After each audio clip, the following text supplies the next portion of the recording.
Hey everybody, wake up. This is Wake Up with Mark Joyner, episode number 61, and today we will discuss de-littering the mental landscape.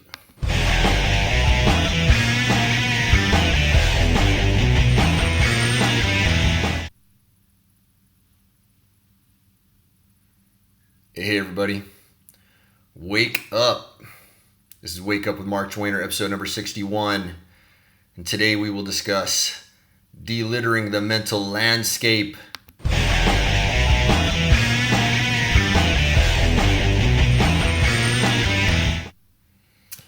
Alright, so this morning I was out doing some exercises with my buddy Stuart Tan. We are spending some time together over the last few days. He is training me on some of his ninjury. I am training him on some of mine. It's been a good, fun last few days. Today is our last day of that. And part of this exercise that we have been engaged in has been waking up every morning and doing a little bit of physical training together. And that has ended in me sharing with him my morning routines of watching the sun and doing Wim Hof breathing and whatnot.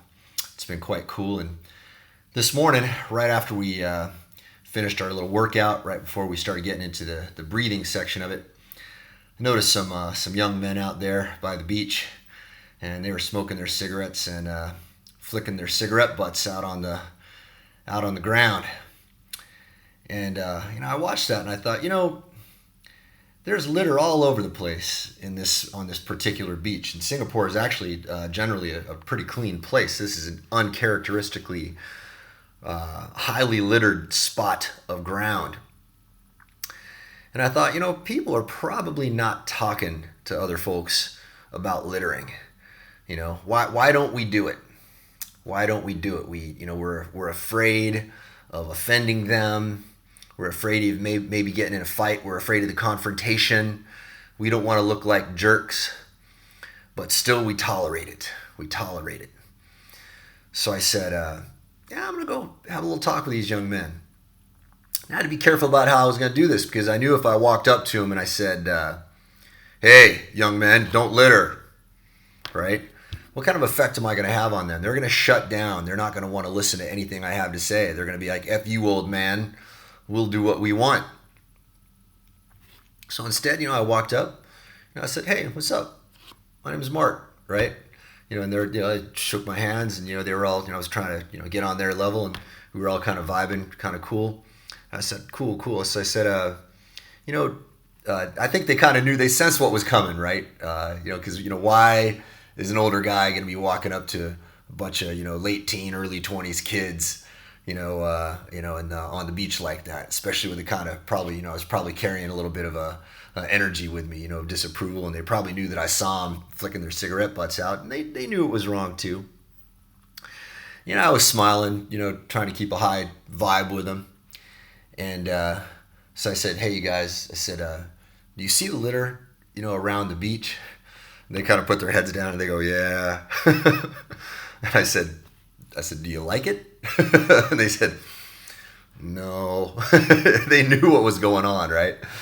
And I said, you know what, man? I said, I'm not coming over here to chastise you guys. I was a young man who used to smoke, and I flicked plenty of cigarette butts out on the road myself too. And now that I'm a little bit older, and I see that the world is getting littered and dirty, I think I don't want to do that. I don't want to be that person anymore. And they laughed a little bit, and I said, hey, cool. I shook their hands, and I was like, hey, you know what? Let's make the world a better place, right? And they felt a little chastised, I could tell, but I took the sting away a little bit as best I could. And after I finished my breathing routine, I saw them walking off, and I saw them look over at me, and we all waved at each other and smiled, and everything was cool. It got me thinking about the consequences of these things. My buddy Stuart told me that in one sense I kind of saved these guys potentially of getting fined, because in Singapore you can in fact be fined for littering. I remember that actually. Yeah, in fact you can be fined for spitting out a piece of gum out of your mouth on the ground. Probably not such a bad rule because gum causes a lot of problems. So in one sense I'm helping those guys out. In one sense I'm helping the world out. and probably helping them out on other levels too. Maybe getting them to think, to be a little bit more responsible about what they're doing on a day-to-day basis. But let's stretch this out as a metaphor. How much litter are we putting out in the mental landscape? How much of it's out there? There's a lot of it that's there. Advertisers are putting it out there. Politicians are putting it out there. Not everything that politicians and advertisers put out is bad, of course. I am an advertiser. I am a marketer. I try to put healthy, good things out there into the mental landscape, if you will. But sometimes I'm not as responsible about what I say to people. I know.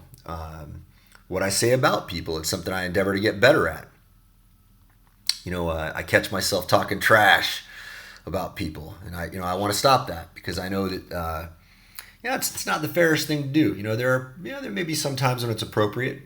There may be appropriate times to warn people about other people if somebody is a legitimate danger, but often that trash talk that we have is us bringing the baggage of our relationship with that person to somebody else and laying it on them. And we don't want that other person to like the other person with whom we have a problem. It's not really fair in a lot of cases, probably most cases. Why? Because we're all messed up in our own ways, and we're all on our own journey, and we all deserve a chance to change. And I think also the way that we talk to each other, it matters a lot. Sometimes one little thing that you say to someone can careen them off in an entirely different direction in their life. And we can do that for better or for worse. And what I'm hoping is that if more of us kind of think about that, about the litter that we are flicking out into the landscape, physical and mental, and if more of us think about cleaning up that litter, right? Cleaning it up in between the people that we talk to, and cleaning it up on the street, maybe we can make some kind of an impact. How much, I don't know. How many of us have to get involved, I don't know. But wouldn't hurt to try. Wouldn't hurt to try. What could possibly be wrong about putting a little bit of effort into that? We might be defeatist about it and say, well, I'm just one person. Well, things have ripple effects. Things have ripple effects. If one thing you say to one person can send their entire life careening off in a different direction, then this has happened to you. There have probably been people who have said things to you that have left you deflated, and that deflation has affected you for months, even years. In fact, their entire careers that have been destroyed by one unkind word. And of course, it's that individual's responsibility to gird themselves against that. You need to gird your loins, if you will, against the kick in the groin that you're going to get from people verbally from time to time. You're never going to be completely absolved of that responsibility. But at the same time, you need to do that. But if you get out there and then you say positive things to people, maybe you might change that one person, and maybe they may change a few people, and maybe it will have positive ripple effects out in a more profound way than you can possibly imagine. So why not try with a few little things? And why not start with the things that are right in front of your face? All right, y'all. That's it for today. You have a beautiful day. I know I will. And I will talk to you when I talk to you next time. I have a very, very busy several days in front of me. I cannot promise another video tomorrow, but we shall see. We shall see. And I'll talk to you next time.